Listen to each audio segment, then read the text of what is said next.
So the continuation. So again, we starting off from when like around the time I'm 14, right?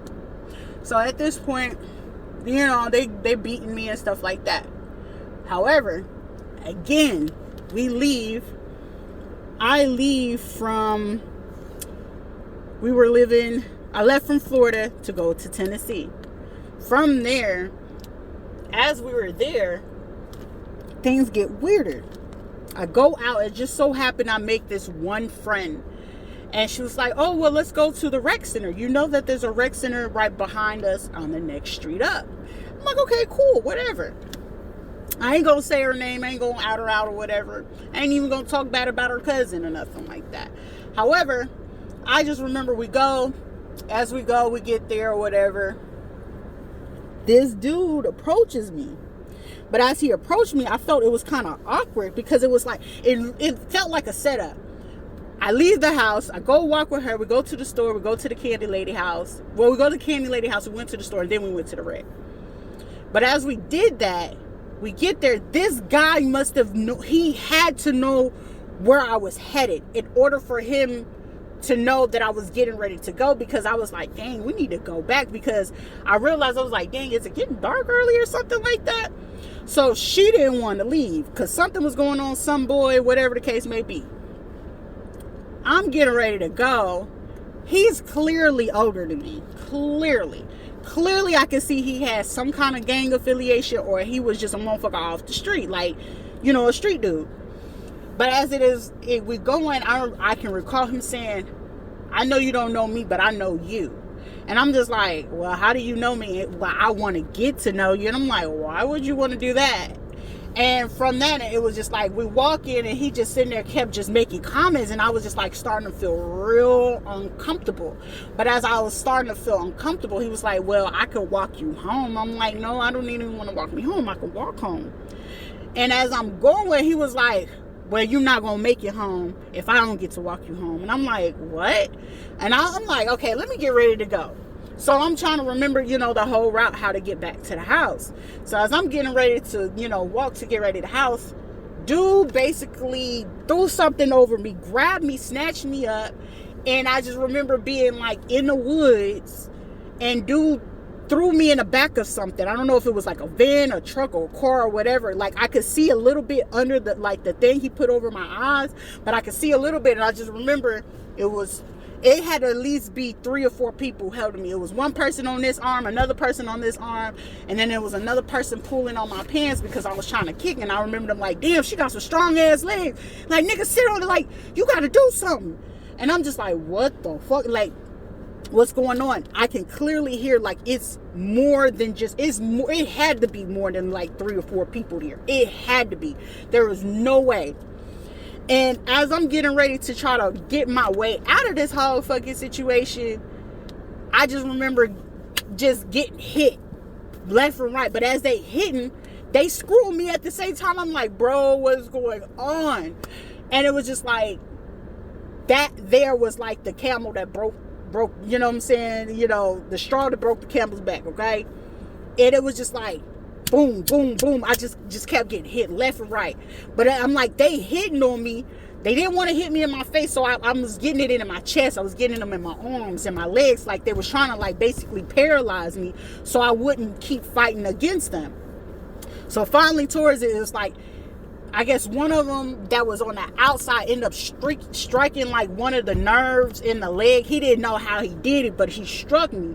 And how he struck me, it was just like weird. And I just remember my body just doing something odd. And I just remember somebody like putting something in me. And I just remember like, just please let me go. Just please let me go. I won't say. And I just told him, I won't say nothing. Please just let me go. He said, it don't matter. You know, even if you want to say something, I already know where you live at. And he's like, I already see who your mama is. And I'm like, what? He said, you see that house over there? And I didn't realize how close I was to where it was, because I was still trying to figure out where I was at. And I just remember he was like, I know where you live. And I just remember taking off running. And it was this boy that I knew he liked me, but I didn't like him like that. I just knew he was a good friend, somebody easy for me to talk to. And I ran to his house and I was trying to tell his dad, and his dad looked at me. He said, girl, you need to go home. He said, I don't want to be mean or nothing like that. I know you're not. And he just looked down at me. He's like, you're bleeding. I said, huh? He was like, I need you to go home. I remember his dad telling me, like, you got to go home, baby girl. And I was like, okay, I'm going to go. He said, are you going to be okay? Are you safe? And it wasn't like he was going to get ready to walk me home, but he knew something was going on. He just, you know what I'm saying? As a parent, I can understand. Like, back then, I didn't understand. I remember just being so angry. I started being so mean to the boy because I was like, who was going to protect me? Who was going to help me? And as I'm going, he goes rushing in the house, and I'm sitting here looking around. Mind you, I'm fucking 14 in this new era. I was living in Nashville on North 5th Street at that time. Baby, I just remember being scared of hell, looking around, trying to figure out how the hell I was going to get out of this. All this stuff. Baby, it just didn't happen. No sooner as I got home, I'm getting ready to go hop into the shower. Dude knocks on the door, and he blatantly said, my mama sitting there cussing me out, trying to embarrass me and stuff like that. And I'm just like, bro, like, clearly I was in shock, because I sat there shocked. I didn't say not a fucking word. Like, I'm in shell shock. Like, this really just happened, and he really knocked on my door. And then it was just like, yeah, I told you I knew where you lived at. And she looked at me like, what he mean? What he talking about? I was just like, I'm looking at her, and I'm just like, okay, if I tell her what's going on and this is how she's going to act, baby, the rest of this shit is not going to pan out. How I knew I was getting ready to tell her, and I was just like, man, fuck all this. Ran to the shower. I'm talking about, I'm boo-hoo crying, gator tears, like hurt, like I'm devastated. Like at this point, like I just knew, I was like, this woman do not give two fucks about me. She do not care, no nothing, who do anything to me, what happened to me. Like I just knew at that point. So the one girl, you know, Jasana was the only person I was allowed to hang out with, because quote unquote her mama was part of the church, and that's a whole conversation for a different day. So I was just like, all right, whatever. That time goes on. It was a dude named Rat. They was like, oh, that's your boyfriend, he ugly, da, da, da. I didn't care. All I knew, me and Rat had a clear understanding, like he was cool, he was trying to help me, he was trying to, you know, help me figure out what I was trying to figure out. But then it was like he disappeared, so I was just like, all right, cool. But he was from the Cherry Project, so which I knew something was even bigger than that. So after he disappeared, that's when a fight broke out. It was some girls playing on the house phone. The only people that had my phone number was Jasana and Karima at that time. And then it was like two other girls that I went to school with, and they were in the advanced classes with me. These girls called my phone. You was talking on my dad, brother. I heard you did. And I'm like, who the fuck is your brother? Who are these people? Why they calling my phone? I'm getting ready to go to the store with Jasana's cousin at this time. I think her name was like Karima or some shit like that. Karima knew it was a setup. She knew it. She ended up confessing later on, but it was like, it took everything. I said, I didn't want to beat her ass off the strength, because I was like, I'm cool with your cousin, but you lucky I didn't want to beat both of y'all asses at that time. Because for some reason, at that time, they used to think I was scared because I wouldn't talk, and I didn't care to talk because they wasn't really talking about shit. They still ain't talking about shit. And I was just like, all right, cool. Time is going on. We going to the store. Karima at the corner store. Like, if you my friend, you should at least be jumping in, throwing hands, because I ain't wrong whether I got beat up or whether I won. I'm not in the wrong if I chose to go ahead and whoop your ass. I'm not in no wrong at all. I do not condone violence, so please don't take this in that manner, all right? But at that point, she knew she deserved an ass whooping. And at that point, I just didn't look at her, nobody the fucking same. But I remember that as we was fighting, them girls thought they was going to jump me or whatever. And I tore their asses up. The only thing that happened to me, I think they pulled out like one of my braids and it left like a spot. And I didn't like that. And then it was like a boy, he gonna jump in and start kicking me in the back of my head because he felt it was funny and cute. And I was just like, you stupid as fuck. But he knew for a fact, had I got up and they let me loose to go ahead and square it with him, he knew he didn't have a chance. So as it was going, I got both of these girls down, just trying to, make it my way out. By then, they gonna run and go try to get my mom. She come out with, who jumping, who, da-da-da, acting like she cared. But it was like, this fight been going on, to me, I swear, like forever. But the only thing I knew is, like, if I could get them down, I knew I was going to be straight. So I got them down. I handled business, go to school the next day. Everybody like, oh, I heard you beat up such and such. And I'm like, why are y'all fucking talking to me now? So at that point, it was like, everybody knew, like, okay, she could fight. Like, she quiet, but she could fight. So at that point, they knew, and nobody really bothered me, so I was able to be in my own world. But then it got to a point where they was calling the house trying to make threats. Oh, I'm gonna kill her, I'm gonna do such and such. And I'm just like, where is this shit coming from? I couldn't phantom where it was coming from, but I knew it was like, it had to be surrounded around the girl Karima Jasana and her little so-called friend. And I was just like, but then I'm looking at my mom, because around this same time I had an aunt who I felt in my world, my Aunt Denise, may she rest her soul, was the only person in the world that loved me, that fucked with me, that actually made sure I was good in the world, okay? She was the only woman in the world that would make sure I was good. Get into a trauma situation where I really had to watch her, and it was me and my cousin Freeman, may he rest in peace as well. I mean, I know they're not real relatives, but it was me and him. And we having to fight, square up, and do, certain stuff going on. And as we got stuff going on, I remember being like in that same situation that happened to me. The only difference was it wasn't as tragic, but I know it was still traumatizing for my 3 daughters. And I remember when, her ex-husband, which crazy thing is, like, the connection of the dots is just leading to me to know something is not right in this fucking family. So we go on, I'm rallying up. Around this time, my Aunt Denise, she's dying of cancer. Okay? And I'm just like, all right, she knew, and Pat knew. They knew this, okay? And instead of him telling her, like, hey, she's going to pass away. Well, anyway, the threats were still coming through on the phone, so I guess she felt, it was more prevalent for her to get me away from it, so she sent me back to Florida. This time when she sent me back to Florida, we moved together and we was in North Florida, like Niceville, Florida, okay? Destin, Fort Walton Beach, okay? That is another traffic place. If you don't know, it's highly trafficked. It's highly more traffic towards the young kids and strippers and those looking for sugar daddies, okay? So we get there, right? It's more stuff happening. I get a call from my so-called grandma. It was like maybe 2 weeks after she passed on. It was about 2-3 weeks. She had already passed on. But mind you, my father's supposed that he knew this already. He didn't bother to call, he didn't bother to say nothing. And I was just like, all right, cool. I let that shit go. But instead of this motherfucker just being like, hey, Shruti, your auntie getting ready to pass, she probably want to talk. Like, he ain't say nothing. So when I call him, I'm just like, nigga, you ain't even bothered to say nothing that she was passing, she was dying, no nothing. And then I start putting the pieces together around the time when that fighting stuff broke out. She knew. My mama knew. But she didn't say nothing, and she was like, nah, she can't go to no dang Chicago. I'm like, why I can't go to Chicago? And I'm just like, all right. You know what I'm saying? Like, something just didn't make sense. So I knew it was even murkier then. We get there. Fast forward back to Niceville, Florida. I done joined ROTC. I'm in all my advanced classes. I'm making straight A's and B. I'm on the dean's list, on the A honor roll, A, B honor roll, all through school. Baby, I'm sitting here. I wanted to go see the guard, so I couldn't do any extra curricular activities. Mind you, most of them were given to me for free because I was making such good grades and I was doing so good in the programs. However, her, on the other hand, she didn't feel it was necessary for me, but anything exciting or good was happening for me, she didn't tell you, good job, no, I'm proud of you, no, nothing. She was just gonna let it be what it was. So I was like, all right, cool. So I'll just let it rock.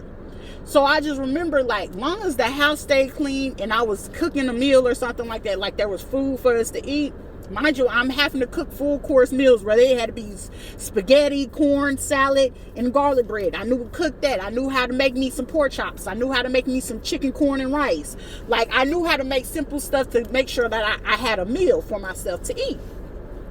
So as I'm eating and I'm keeping the house clean, whatever the case may be, My only connection to anybody was if I had spoke to them at school, or if the girl from upstairs would let me use her computer. And at that time, I learned how to computer code, decode computers, programming. Like, I didn't know what I was doing, but I knew how to do it on a computer. We doing that. I'm like, all right, well, I know I deserve them. Like, I'm getting good grades. I don't bother nobody. I'm not getting in any trouble at school or nothing like that. And I was just like, okay, cool. I want to go to the basketball game. Get ready to want to go to the basketball game. Mind you, I already knew she was stressed because she came into the house with an attitude. Like, when I say every day this woman had a fucking attitude, it was just like she had a pure hate to me, or she'll say something fucking hateful out the side of her neck. So at this point, this is years of pent up shit towards this woman. And then to top it off, you're telling me 2 weeks later, after the fact my aunt is dead, and you didn't want to say nothing to me? All right, cool, bet. She goes on, and as time is going, you acting like you so ungrateful. She said some off the wall shit, and she kept pushing me in my face. Mind you, she kept pushing me in my face. She kept pushing me, calling me a B or whatever. And it was just at this point, she finally like hit me in my face this last time, and after that I blacked out on her. And the only thing I could remember was, after I blacked out on her, I'm talking about, I guess I went ape shipping on her. And when I came out of it, I just seen blood everywhere. And I'm like, where is this blood coming from? Because I'm thinking I done got sliced up, something like that. But I couldn't feel anything. I'm like, okay, I'm not hurting. I'm not in pain. What's going on? I'm looking around. I'm like, where is this blood coming from? It's blood on my hands, blood on my clothes, on my fists, and everything. I look up. She leaking, okay? Shorty leaking. My mama was leaking everywhere, bruh. And I'm just like, what did I do? Like, but when I'm seeing all this blood, I'm like, bro, what did I do? Because I'm like, I was more hurt because I was like, dang, I don't feel this was supposed to go out like this. And it was like, that day was like how I felt so bad, because I was like, yo, that's my mom. I shouldn't have never did that. I should have been, like, I'm talking to myself about this. So she done called the police on me or whatever. I done got called all kind of B's. She done came in there trying to choke me out. I'm just like, I let my hands go. I was like, if she gonna kill me, she gonna kill me. You know what I'm saying? I ain't even gonna trip on it. And it was just like, at this point, as she choking me out, I remember I opened my eyes and I looked at her. And when I looked at her, I was like, you might want to let go. What the fuck you saying? I was like, you might want to let go. I just said it twice. The second time when I told her, let go, and they were like, she on the phone to like cussing me out, because after she done called the police, she done called my grandma and all of them or whatever. Police come in, paramedics came in trying to, clean her up, help her up or whatever. And they was like, well, you're under arrest for assault and battery with a deadly weapon. And I was like, a deadly weapon? I cooperated with the officer, everything. He arrested me, whatever case may be. After he arrested me and stuff like that, we get to the police station. The officer sits me down. Now, this is what saved me, because due to the simple fact, it was, the officers that work at the school. May God bless her. I do not know her first name. I'm assuming it was Diane Cook, but she was a resource officer at our school. Very beautiful Caucasian woman. But it was like I felt like that woman was like my mama. Her and Miss Kathy Turner, which was like my math teacher. And every time that I would come in, Officer Cook be like, come here. Like, she would just talk to me, and just want to hear me out. But of course, she worked for the police station, and she got my report about what happened, because it was like I couldn't go to school for like a couple of weeks because they had put in my record assault and battery with deadly weapons. So they was like, for safety, I had to go to like this group home or like this outside place or whatever for like a few weeks. Couldn't get no clothes, no nothing. They made me go to therapy and stuff like that. They was just trying to figure out what was going on. But however, the officer, he was talking to me. He was like, I don't know. He was like, I'm not sure what caused you to click. And he was trying to get things out of me. I was like, I apologize. I was very sincere, because I was seriously sincere. Like, I don't want to ever hurt my mom. I didn't see her get hurt enough. Like, you know what I'm saying? I done seen you get beat on by all these dudes. And then it's like every dude that you done had to beat on, I done had to beat them off. I'm talking about I done had to take bats and beat on niggas. I done had to take knives to go, to go ham on motherfuckers just so you can fucking live. And it was like, we forgetting about all of that. And then it was like, I remember as I was getting ready to tell the officer this, he just looked and he was like, something not right. But he was like, either way it go, he said, I think I know what school. He was like, where you go to? I said, Nicefield. And at that point he was like, oh, I know the officer there. I said, Officer Cook.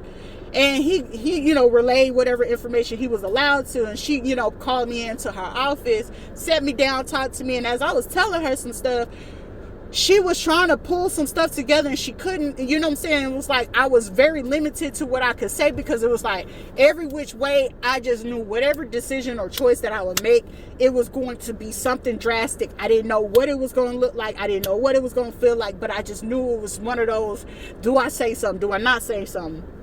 All of those. So from that point on, from the time I was 15 years old, basically what that court had told me and what them officers told me, you are not allowed to be in a fight. In the state of Florida, at the age of sincere 15, even though they sealed my fucking case, they made it fucking clear. You are not allowed to get into just any kind of fight. I still remember, even fast forward up until I was 18. Yeah, 18, because that's when I got pregnant with my first kid. The officer, I don't know how he knew who I was. I ended up getting into a fight at the club. This was a club. Who was the name of it? Caliente. No, it wasn't Caliente. It was off of Cimarron. I want to say it's over there by Cimarron.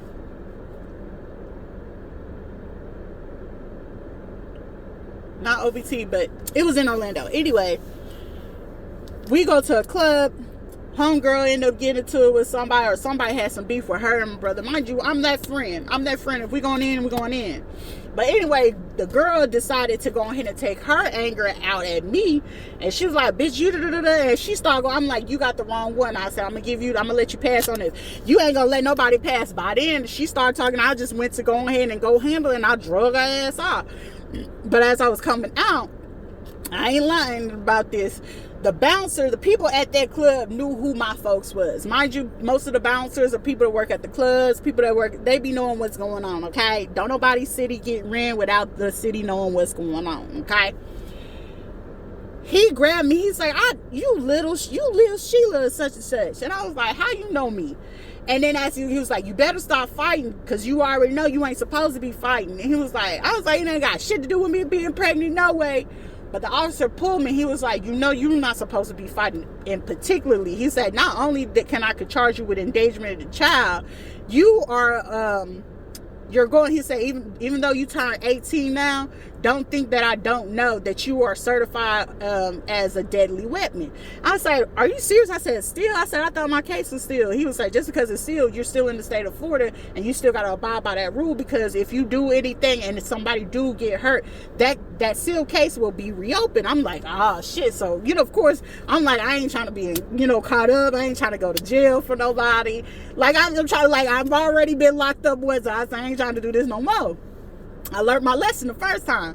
So I was like, all right, cool. So at that point, it was like, I would go, I think I stopped going out around 5-6 months. That's when my belly started to grow.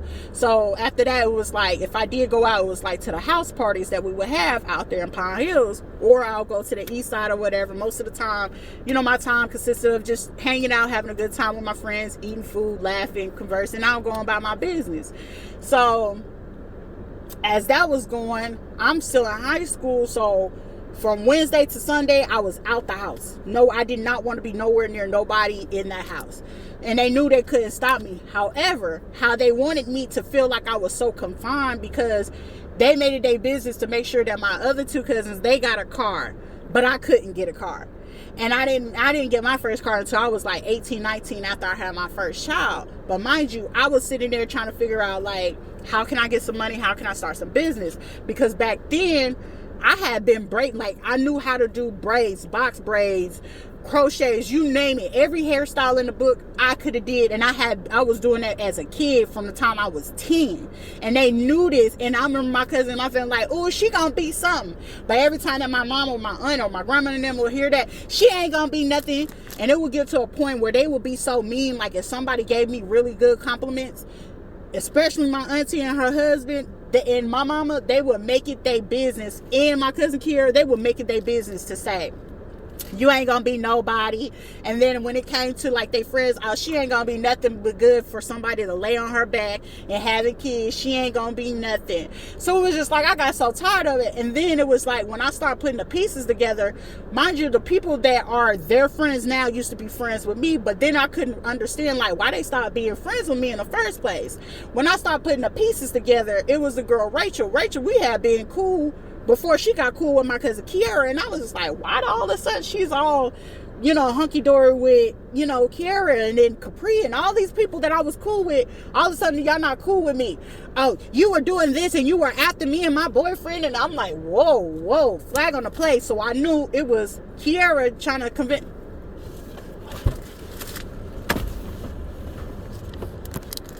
Sorry for the pause, had to do some laundry and stuff like that.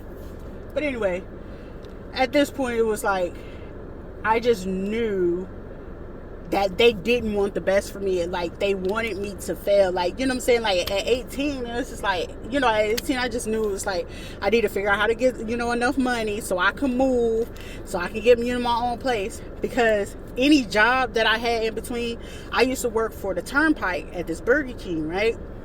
And when I say I used to make money, it was like, I made money to a point where it's like, if I wanted to go fly somewhere, if I wanted to go move around, I could. They didn't like that. And then it was like the fact that I could figure out hustles. Like, I was like, dang. It took this West Indian kid that I went to school with, Mark, wherever you at in the world. That was my boy, okay? But he was the one that came to me. I think he was like Guyanese or Trinidadian, one of the two. But he was like, yo, Rita, he's like, not to be mean or rude or nothing. He's like, you can make money with this, like braiding hair, because I was really dope at braiding hair. At that point, wasn't nobody really braiding hair like that. And it was like, it was me, it was my thing, but it was also, I knew I was really, really good at it. I had fun with it. I loved the conversation, and I would get paid for it. So Mark was like, how about this? Anytime he would hit me up every time. So I'll see him like probably once a week, because it's like his hair was real silky and stuff like that. But I was the only person that knew how to do like Spanish hair or that type of hair. So of course that used to bring me in some money. So it's like when I had needed to get Pampers, or I just needed to get something for me during the time of my pregnancy, that was the only way I knew how to eat, how I had to pay for my school stuff. Even down to my graduation, when it came to like my graduation pictures and stuff like that, there was no involvement in it. The only thing was, you just need to graduate. I graduated 4 months pregnant with my child in my stomach, and it was like I just had to keep going from there. But it was like how I was going to do it, they didn't want to help me like to get to work. So they felt like if they could hinder me from getting to where I needed to go, that was least likely to put me in position to get all the way from them. But it was also, I remember them, going home, and the resource officers and the people at school, because they were like, you got really good behavior. So it was very odd for them to see me like, if I lashed out, got mad, cussed out a teacher, went off on a student, the school staff knew it was not in my character to go off like that. So I just remember I had a principal, his name was Mr. Armbruster. He was dope, but he took the time, like, if he felt something was wrong, he'd be like, something wrong. And he'd be like, if he couldn't figure it out, he'd be like, you gonna get to me. And if he couldn't get to us, he'd be like, go see your college. Because in our high school, you had college buildings where you go see the people that ran your schedule and stuff like that, because it made it easier for them to run it. And I remember them just looking at me like they couldn't put their finger on it, and neither could I. But I just remember I had Dr. Armbruster. I don't know why I want to call him doctor. He probably got his doctors at this point. And then Mr. Marine. Oh my God, my art teacher. He was Puerto Rican, and he was the one that used to just make sure that any artistic being or craft that I had, like I remember I did some kind of painting. To this day, I don't even know what happened to. I think my aunt either tore it up, gave it away, or something like that. But I would be doing art stuff in his class, and he'd be like, "You're so good at it, honey." He had a thick accent. He still had his accent, but he knew how to speak English. But Mr. Marine, may God bless his soul wherever he is in this world. Like, he was my only saving grace, and he was the only person that I could like in between class and we had breaks and stuff like that, or if we had to go like to your first period, like your waiting class, he was like the only person that I knew that I could go to and like talk to about what was going on, what I was going through and stuff like that. And when it came to like art, that was my outlet. He would be like, keep going, keep going. The Spanish teacher I had at that time, I can't remember her name, but I remember her fucking face. She was so dope. And anytime like I would mess up in Spanish class, she was like, girl, you know how to do this. I can see it in you. Like, they were the only driving graces of reason being why I ended up passing high school and graduating, because it was like, damn, I was giving up on myself when they didn't even want to give up on me. And I was just like, bro, like, how is it so that these are outsiders? These is not even family. These are strangers. And they sitting here cheering me on, saying that they believe in me, that they got me, and all this other stuff. And it was just like, it was crazy to me, bro. It was like so crazy to me. And then it was like, it was another girl that I was going to school with. And I can't remember I can't remember her name. I remember her face, but her mama used to work at the school with her, and they used to have like that similar type thing going on. But you know what I'm saying, I left it alone. I remember just trying to help her and her mom, like y'all can heal this disconnect, because basically her mama was acting out all her wounds, and she was feeling the pressures of it and feeling like she was in the wrong or something like that. And it wasn't nothing really like that. It was just like life was just happening, and it was just like, it was just difficult for them to get along. But then it was just like, you know what I'm saying, you can't help nobody that don't want to help. So I remember leaving that whole situation alone and leaving them alone. And as I went on at 19, I had my daughter, and I remember like I made a confusion situation so they could be confused. But the different part of it was me, I was acting out all my traumas at once, because I think it happened around that time where I was triggered so bad. I'm not able to recall what happened, but something caused me to go into this spiral where it was just like, what am I going to do? What's going to happen? And I even got to a point where they was making me believe that I was going to be nothing but good for being on my back. But I was like, shit, at least if I'm going to be on my back and y'all trying to put me out there like that, I might as well turn into a corn star. You know what I'm saying? And I was like, I was literally seriously looking up like how to do it. How much money would I get? Would it be enough money to get me a house to take care of my kid? And it was like, then it was just like, it just clicked in my mind. It's like, you got a daughter. Would you want your daughter to have to think like this? And I was like, nah. So I knew it was something that I needed to come up to. And I want to say, right before I get ready to give birth to my daughter, I ran into my old JRTC officer, and he was like, well, I'm gonna let you know you did have a scholarship for the Air Force. And I was like, what? Like, I'm talking about, I had scholarships, I had partial scholarships, me being all the rank that I kept carrying when I was in my JROTC class from the time I was in ninth grade up. He was like, you accumulated stuff. I got to a point where I would get demotions, but I think I got to like a lieutenant colonel in the JR2C. And then it was like, I was like colonel, and I was getting ready to go up in the ranks. And he was like, you know what gets you? It's your behavior. And I'm like, huh? But it was like, he had let me know, he's like, you know, the military is still an option. I know you just had the baby. Like, they were talking to me, and these are black men, and they was just like, they seen the good in me, and they seen that I was fighting something. And I remember him coming to tell me, he said, I know you fighting something. I'm not sure exactly what you fighting and what you going through, baby, but I can see it in your eyes, and I can see it in your face. It's something serious. And he said, but if you got to get out of it, he said, the military can take you. And he said, from there, he said, just decide to do everything else smartly. Do it right. Do it as much as you can just to get out. And it stuck with me for a while. And I remember I got into my first situation of what I seen my mama go through. And at that point, it had clicked in my head like, hey, this ain't the life for me. I don't want no man that's going to beat on me. I don't want no man that's going to talk down on me. Like, this man, like my first marriage, basically it was like my baby daddy, when I had my first kid, and he lived up in New York and we was in Florida. And I was in college at that time for physical therapy. And I was doing good. Things were going great.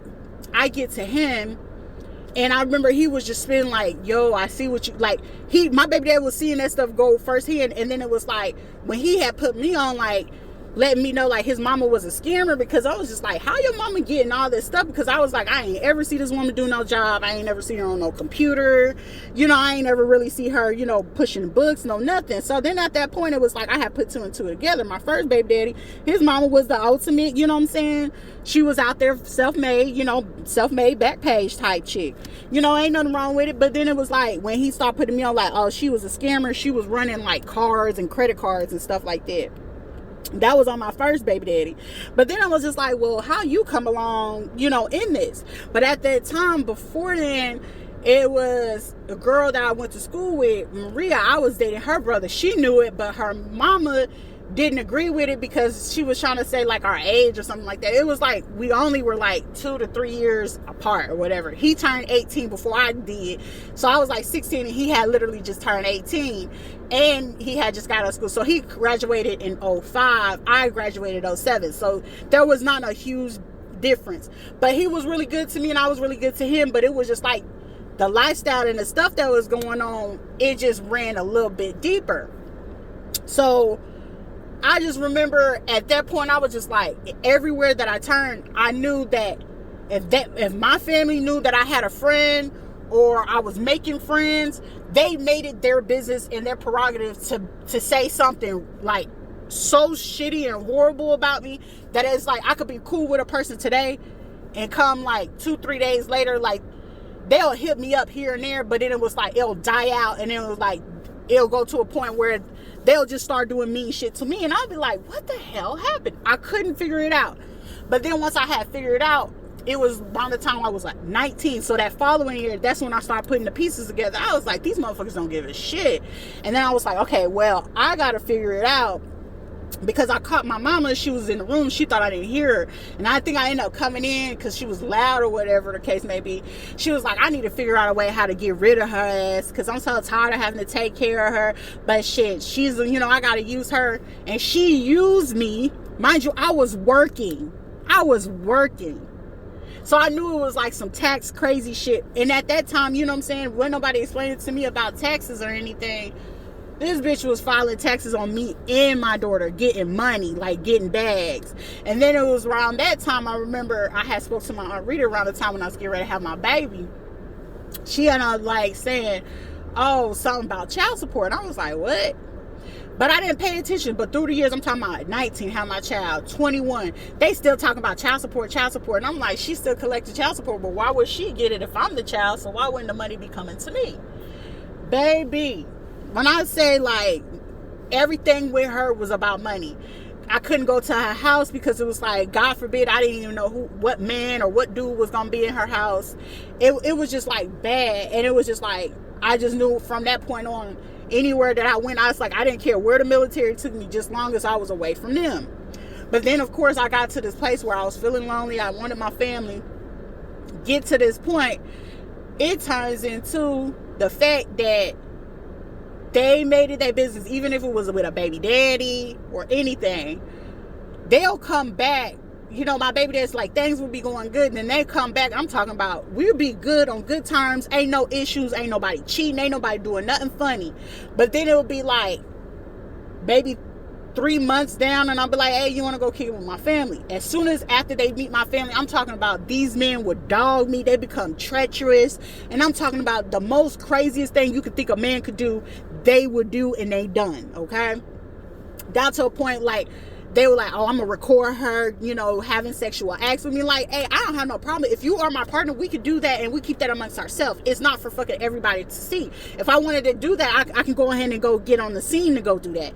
But it was like, each time it was a pattern. Once I started paying attention to the pattern, I was like, yo, shorty is making these people have intercourse with me, record me, and they're selling this shit in the black market.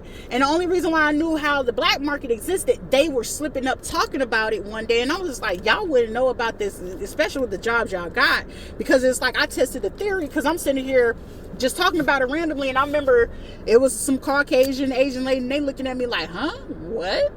Really? What? And that's when I knew. I was like, yeah, y'all into some shit way deeper than what it was. And then when it came to like they friends coming around bringing their kids, I remember this girl Shamika, which she used to be so close with my aunt. But then it was like Shamika would be so fucking mean to me. She was married to Stacey Barnes at that time. I really honestly feel like my auntie and whoever the fuck she was fucking with or friends with fucked up them people's marriage, because they had a really good marriage. I think the only thing that was wrong with Shamika, she had a fucking nasty ass. She was a beautiful woman, but what made her so fucking ugly to me was her fucking attitude. It was so fucked up. But it took everything in me, because I knew my auntie knew, like, if I had to get into it, I would have scrapped that bitch, because she would say some shit out of her neck and then think it was funny. Like, bitch, it ain't funny. Like, I will fight you. I don't give a fuck about you being an adult or me being a teenager. Like, bitch, I will fight your ass. And then when I fight your ass, I'm trying to kill you. There's no mixing my words. And then it was like, and I couldn't understand, like, I had so much rage towards her. But then it was like, I can't get mad at somebody that she's unaware of the real fucking danger of going on, for one. Two, she didn't realize her damn ass was in danger, because she was smart. She was from New York, but it was like she was still kind of sheltered from certain stuff. And I was just like, bruh, this is just ridiculous for what it is that you got going on. But I remember her looking at me like, oh, she can't be around my kids. And I remember her saying some fucked up shit like, bitch, I'm not gonna do nothing to your kids. Either you want them babysitted or you don't want them babysitted. And then I figured out my aunt and her husband and her fucking ugly ass kids is sitting there telling people that I was molesting and touching on fucking kids. I was like, bro, are you kidding me? Because if this is your shit and y'all projecting on me about shit that I do, and I take care of my kids as much as I can to protect them, like, bro. But it's like, I'm doing my best to let the past be the past. But it was like, it all just ramped up to every time that I ran into something, even after my baby daddies, it was about money. But then even when it came to dealing with the government, I was like, damn, why is the government being so harsh about certain shit? But I was like, my first case, it was a fair case. Like, when they, did that when I was 15, it was a fair case. But then it was like cases after that I will catch down in Florida. Mind you, my uncle worked for Castleberry. Then he worked for Ocoee. And I think he ended up trying to get into it Orlando, but I think not Orlando, Sanford. So he ended up working for those 3 departments. But the only reason why he couldn't get into Orlando is because he had that fucking child abuse case on his fucking record, because my cousin ended up snitching on him. They was trying to convince this nigga that I was the one that said something about it, because it's like, at that point, I ain't trying to get you in trouble. I knew I had my target straight on the fact that I want this man to hurt physically. I didn't care about him mentally. I didn't give a fuck about his job, because I want you to still have your job, because I knew what goes on in the dark always gonna come to the light. So he used to just always make funny little comments, and I used to be like, bro, like, if anybody was a target, it was him and his wife. My auntie and her husband, like, they were like a key target. And my little cousin Kiara, they were my fucking targets, and my mama. And once I figured out that my grandma was into on this shit, bruh, when I say, like, they were all the target, like, I was a point at a time that I had so much rage and anger in my heart that it was like, Shrita, you got to figure out a plan. When I already knew that they had connections with the hospitals, they had connections with doctors, lawyers, teachers, hospitals, any place that I could possibly go. And they made sure that anywhere that I stayed, I had to stay there at least 2 to 3 years max.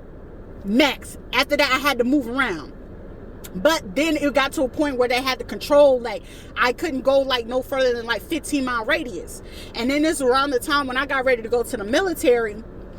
I ended up just looking up like this, my first husband, which I knew it wasn't going to last, but it was like, for me, it was a negotiation. I just knew the legal part of it was us exchanging money. That's illegal. I knew that. But the legal part of it was, I was smart enough to understand the loophole. Hey, we just got to make this shit look good. That was it. So I ended up like, okay, let me get your name tattooed on it. Like immigration and shit like that. Like, I already knew how it ran with immigration, because I was like, okay, well, let me sit down and read the rules about where they would get you at or whatever the case may be. So my agreement with him was, you help me get into the military, I help you get the papers. However, we had to make it look good. So it was like, even though I didn't want to send my daughter out there to Panama, I had no choice, because I knew with my family, they were going to try to fight me with my daughter and try to make me look crazy, like to say, oh, she mentally unstable, she crazy, she's a liar. Like, they were trying to make me look like a pathological liar in every chance possible way that they could.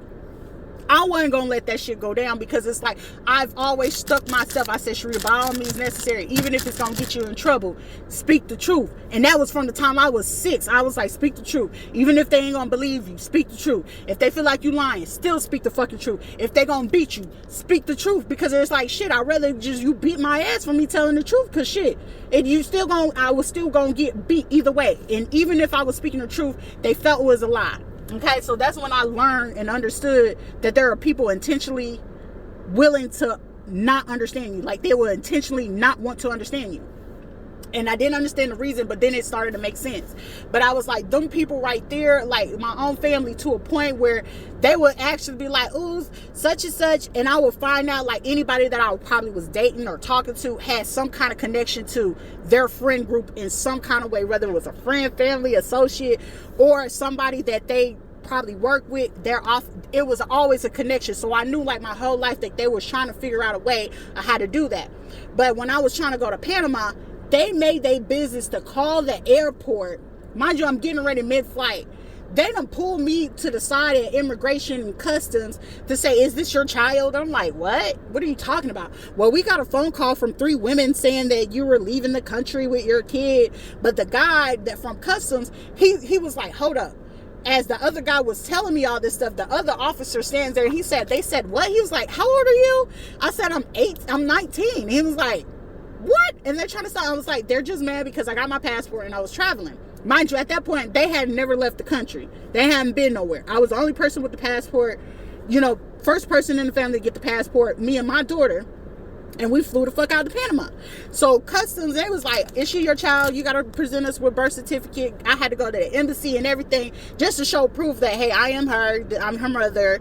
You know what I'm saying? I had to find my little identification driver license. Luckily for me, I had just got my driver's license before leaving. So I had to show my driver's license, my passport, birth certificate, social security, all this stuff just to prove that my child was my child and that I was fine with the country, out of the country legally. Baby, when I say they made it their business after that, like, oh, let's find her baby daddies and try to get them, to do child support, all kinds of stuff. Like, any way that they could get $1 or $1 out of me, they did. But it was just like, it got to a point where I figured like, yo, they trying to pimp me out. And I was just like, I'm good with this stuff.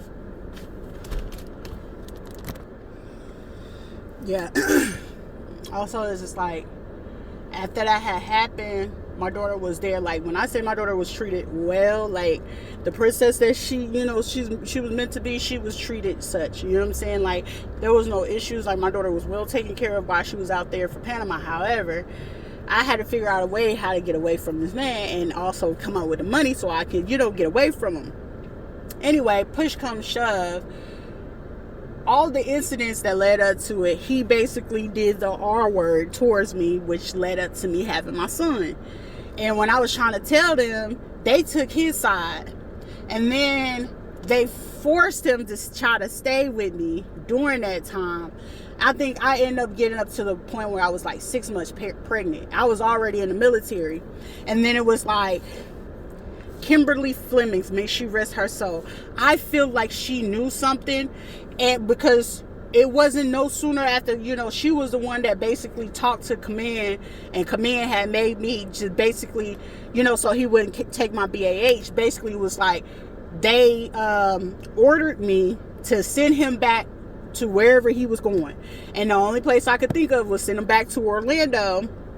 Because I don't think he had his passport and stuff with him, because he was there already illegally. And I was trying to be nice, but then he had put his hands on me in front of my daughter, like, I'm having to fight you, full-blown 6 months pregnant. And that's when my command was like, you're not able to keep going through that. They seen I had filed a police report or whatever, and I was trying to get him out the house.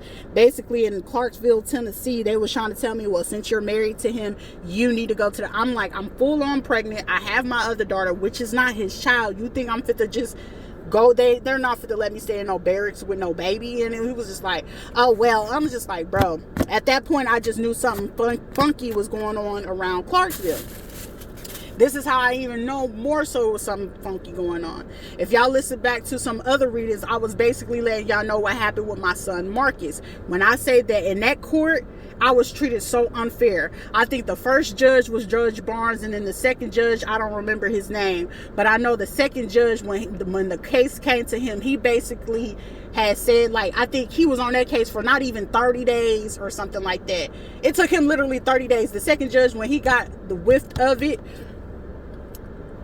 he was like, this case need to come up off whatever docket this is. It needs to be gone ASAP. He was like, why wasn't, like, he was starting to ask questions, and I remember seeing all the lawyers, the cross prosecutor, and everybody like sitting there looking nervous, like, oh shoot, like, because Clarksville, Tennessee, if anybody had to look into any state, Clarksville, Tennessee would be one. Okay, actually, all of Montgomery County, and Nashville, all the way over to motherfucking Memphis, because it's like, why are you still allowing so much of this stuff to go on?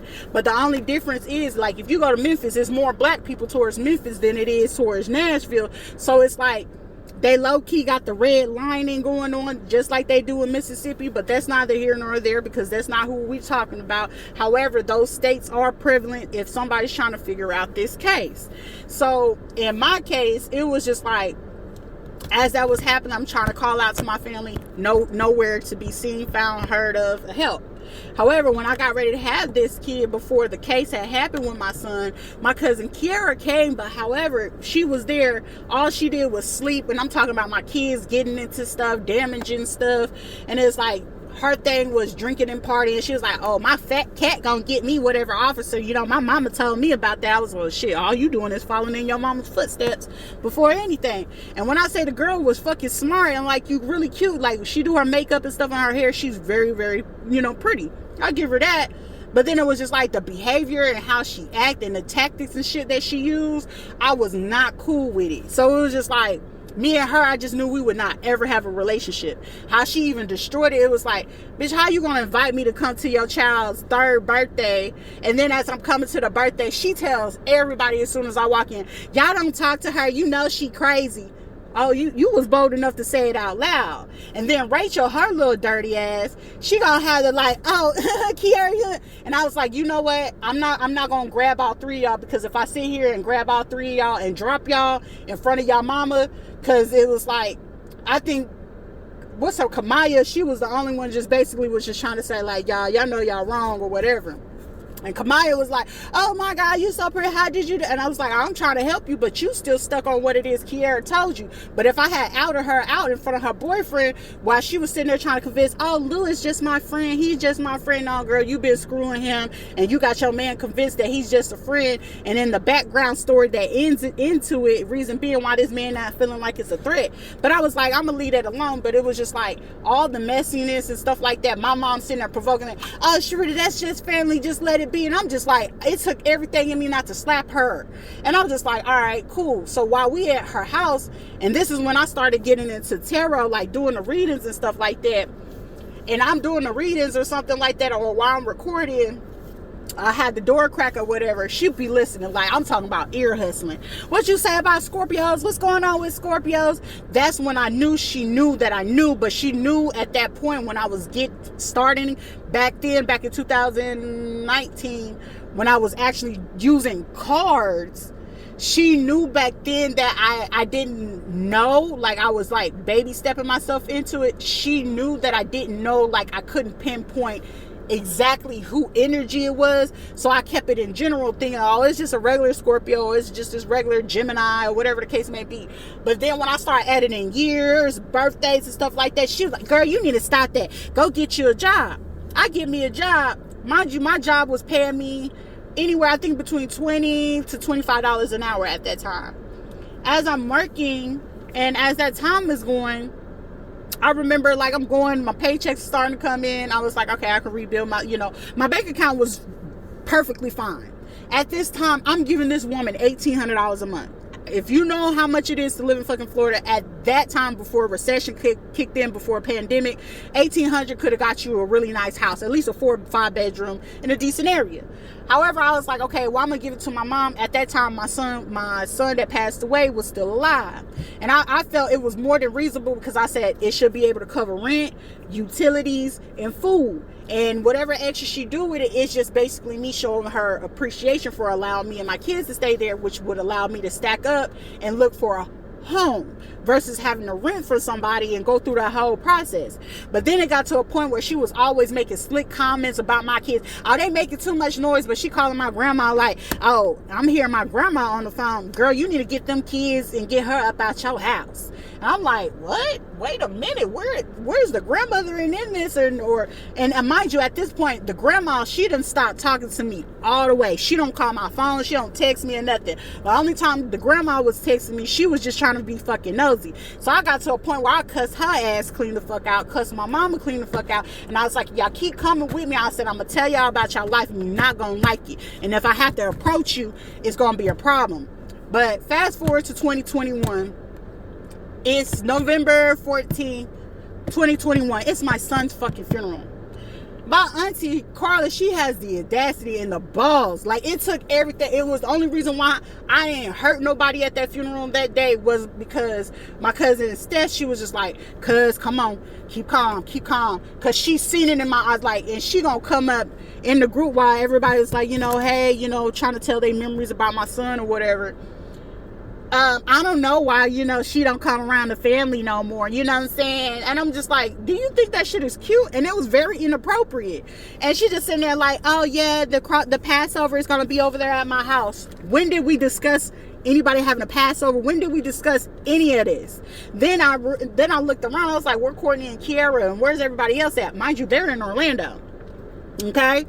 Then as it goes, I called my grandma prior to because I was like, I needed her because I was still having to get the kids to school. I still had to feed them, comb their hair. Mind you, ain't nobody coming over. Not even my mama coming over to help me feed the kids, get them dressed up, nothing. So I had to put all my tears, all my feelings and emotions in the background. Mind you, I'm having to ignore the fucking fact that I done called my fucking dumbass baby daddy to let him know what the hell had happened. Like, he knew what was happening, but as it's happening and stuff like that, I'm telling him, you need to get here right now. At this point, I already knew he had some kind of money that came to him because his granddaddy had passed. So I was like, I knew he could get there. So instead of him coming, he did, I changed my mind because I had the court case. And I'm like, are you listening to your mama or is this something for you? So once I started putting the pieces together, I was just like, oh, hell no. Like, you not showing up for your son. So then that's when I knew, I was like, okay, yeah, you working with my mama and everybody else. So that's when I knew that everybody was all in cahoots. Down to the dude I was laying with, because he would make little slick, smart comments. But I was just like, all right, cool. But then how he came about was when I went to go see something, because I remember how I knew it was all a setup after I had left, because I ended up leaving to go to Puerto Rico due to the simple fact I was in that apartment building. They didn't come. They finally put the lock on it like the day or two after my son was already dead. And it was just like, what's the point of you putting the fucking lock on it if y'all wasn't going to do it? So the lady that was written to me, the Brazilian lady, it was like, basically, she knew for a fucking fact, because they didn't put them locks on their door, that she knew a lawsuit would have came her way. So me, I was just still trying to figure out how to get her, her money. Now, mind you, is it a little bit illegal to sublease? Yeah, cool. But however, it was like, dude I was kicking it with, he had a friend that came down, and his girl, they was getting ready to have a baby. And I was like, okay, well, instead of making this lady feel like she losing out on money, they needed a place.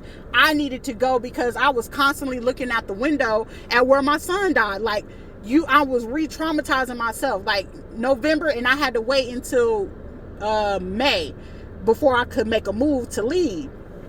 So as that was going, they came, got them situated, set up, or whatever the case may be. And I was like, I thought everything was going good. Baby, when I say the whirlwind, he started making comments, my mom and them making comments. But then what stuck out even more was when my daughter was like, Mom, I feel uncomfortable. Wayla got a new guy here. And I'm like, what are you talking about? But I'm letting her tell me, and I was like, you feel uncomfortable? I said, what did he do to you? Like, I'm just trying to make sure I got all the details and fact before I let her know, like, either you check that nigga at the door, or I'm going to check your ass at the door, and I'm going to check this nigga. And if you feel like you got to protect somebody like you did the first time when my child told me that last boyfriend, Darian, I'm going to find you, sir. I'm going to find you. And I know you still using your brother's social security, because at that time he was working at TGI Fridays. I'm going to figure out where you at, because Colorado probably still got that case open, or they waiting to crack it open. But then that police officer that came to get that case, mind you, I called my mom on speaker. The police officer of Colorado Springs, that officer that had opened up that case for my daughter, he blatantly was in dismay, pure disappointment, and he looked me in my eyes. He said, baby, I don't know what kind of mother you got, but he said, I feel sorry for you. He said, I really do feel sorry for you. And it's not like pity or nothing like that. He said, I feel sorry for you, because I can only imagine what you had to go through. And I said, but do you understand how I'm feeling right now, that I'm doing the right thing so I can protect my child? And he looked me in my eye. He said, you're doing the right thing. I want you to understand you did the right thing. Now, what she is doing, he said, it's not much that we can do to her right now, due to the fact that we don't have all the facts and we can't get in contact with them. She made it her business still to this day to say that she's taking up for this dude. Like, you still taking up a man that end up putting you in a psych ward, where you end up having a nervous breakdown because he was cheating on you and had a baby on you. Like, come on now. And it's like, this is your grandchild telling you, and then you got the nerve and the audacity talking about she lying. So at this point, it's like, moral of the story is, I don't trust people when it comes to fucking family. I don't trust nobody when it comes to friends. I don't trust no fucking body. If you ain't come out of my wound, I ain't got no fucking trust for you. I don't give a fuck about what it is. I'm double checking. I'm checking it twice, making sure everything is nice, because it's more naughty than there is nice out here. And it's just like, the biggest fear that I could have, like the last dude I was with, like, y'all got personal recordings of me, like my privacy has been violated. It's people that knows what all my hoo-ha, my booty, what my mouth, like anything that I could do, people done seen that. Like, they had it so set up to a point, they done put cameras in my house. They recorded me illegally. I couldn't go out anywhere. This happened even when I got here to Puerto Rico, out to San Juan, to a point where the dude I was sleeping with, he got himself involved in some dumb shit, which I was trying to convince him, like, dude, change your way, because your family fit to do your ass the same way. And he couldn't understand what the fuck I was saying. But the thing of it is, he had got himself involved in some shit, and instead of him taking responsibility and accountability for whatever the fuck he got in, or whoever girl or boyfriend he was messing with, or drugs, he got them convinced that I was selling drugs or stole drugs, or I was on drugs, or some kind of fucking prostitute. Because as I'm sitting there, the walls where I stayed at when I was living in San Juan, they were so fucking thin, you could hear the conversations that they were having. So it was like, on one side, on my left side, it was a fat girl, a fat neighbor, okay? Her husband, she used to get salty because her husband stayed looking. Bitch, I have no control because your husband want to look at me because I'm beautiful. I have no control over that, honey, but I hope you have a good day. I do not want your man. I do not desire your man.